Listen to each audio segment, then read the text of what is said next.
নমস্কার বন্ধুরা, চৈতালি পাকশালা তোমাদেরকে স্বাগত। আজকে আমি নিরামিষ পটলের রেসিপি দেখাবো। এটা কিন্তু খেতে খুব টেস্টি হয়। তোমরা এইভাবে বাড়িতে বানিয়ে দেখবে। দেখো, কড়াই আমি সর্ষের তেল দিয়ে দিয়েছি। আমি সর্ষের তেলই রান্নাটা করব। তেলটা গরম হলে আমি ওর মধ্যে কেটে রাখা পটলগুলো দিয়ে দেবো। আর পটলগুলো কিন্তু 80% মতন লাল লাল করে ভাজবো। দেখো, পটলগুলো আমি একটু খোসা রেখেই কেটেছি, তাহলে পটলগুলো ভালো ভাজা হয়। ভালো করে নাড়িয়ে চাড়িয়ে ভেজে নেব। এই সময় গ্যাসের আঁচটা আমি কম করেই রাখবো। পটলগুলো ভাজা হয়ে গেছে, নামিয়ে নিচ্ছি। এবার আমি এই তেলের মধ্যে ডুমো করে কেটে রাখা আলুগুলো দিয়ে দেবো। সেম নিয়মে আলুগুলো আমি ভেজে নেব। 80% মতন যেন আলুগুলো নরম হয়, এইভাবেই আমি ভাজবো।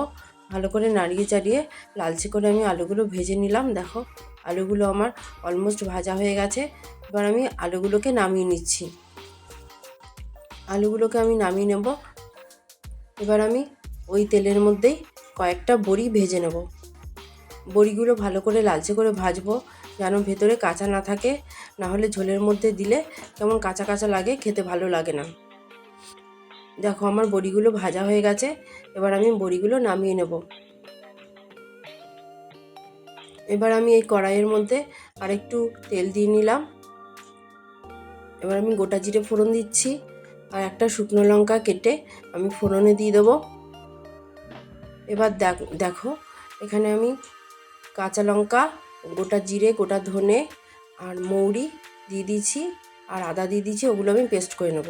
এবার এই তেলের মধ্যে আমি হিং দিয়ে দিলাম আর পোস্ত দিয়ে দিলাম, দিয়ে ভালো করে ভাজবো। একটু টাইম ধরে ভেজে নেব, পোস্তটা যেহেতু দিয়েছি। এবার ওই তেলের মধ্যে আমি হলুদ দিয়ে দিলাম, কাশ্মীরি লঙ্কার গুঁড়ো দিলাম, আর নুন দিয়ে দিলাম। পরে কিন্তু আমি আর নুন ইউজ করব না, একেবারেই নুন দেব। এবার পটল আর আলুগুলো দিয়ে দিলাম, যেগুলো আমি আগে থেকে ভেজে রেখেছিলাম, দিয়ে ভালো করে তেলের মধ্যে মিশিয়ে নেব। দেখো, ভালো করে মিশিয়ে নিচ্ছি। মেশানো হয়ে গেলে আমি ওইগুলোর পেস্ট যে বানিয়েছিলাম ওগুলো দিয়ে দিলাম, দিয়ে ভালো করে কষাবো। এখানে ভালো করে কষাতে হবে, না যে কোনো রান্না যদি ভালো করে না কষাও খেতে কিন্তু ভালো লাগবে না। এবার দেখো, দুটো মাঝারি সাইজের টমেটো আমি পেস্ট করে রেখেছিলাম, ওটাও দিয়ে দিলাম। টমেটোটা দিয়ে ভালো করে কষাবো। দেখো, কালারটা কত সুন্দর এসছে।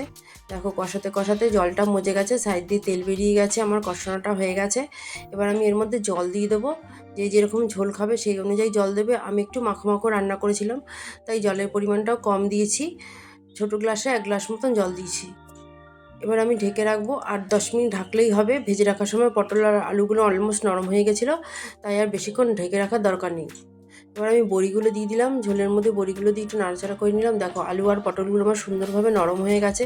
এবার আমি ওগুলো ভালো করে মিশিয়ে নিচ্ছি। ভালো করে একটু নাড়ি চাড়িয়ে নেবো, একটু সামান্য মিষ্টি দেবো। নিরামিষ রান্না একটু মিষ্টি মিষ্টি হলে ভালোই লাগে খেতে। ভালো করে নাড়ি চাড়িয়ে নিলাম। এবার গরম মশলা গুঁড়ো দিয়ে দিচ্ছি, দিয়ে আবারও ভালো করে নাড়াবো চাড়াবো। তোমাদের যদি আমার এই রান্নাটা ভালো লাগে, তোমরা অবশ্যই সাবস্ক্রাইব করবে। দেখো, আমার রান্নাটা কমপ্লিট। By friends.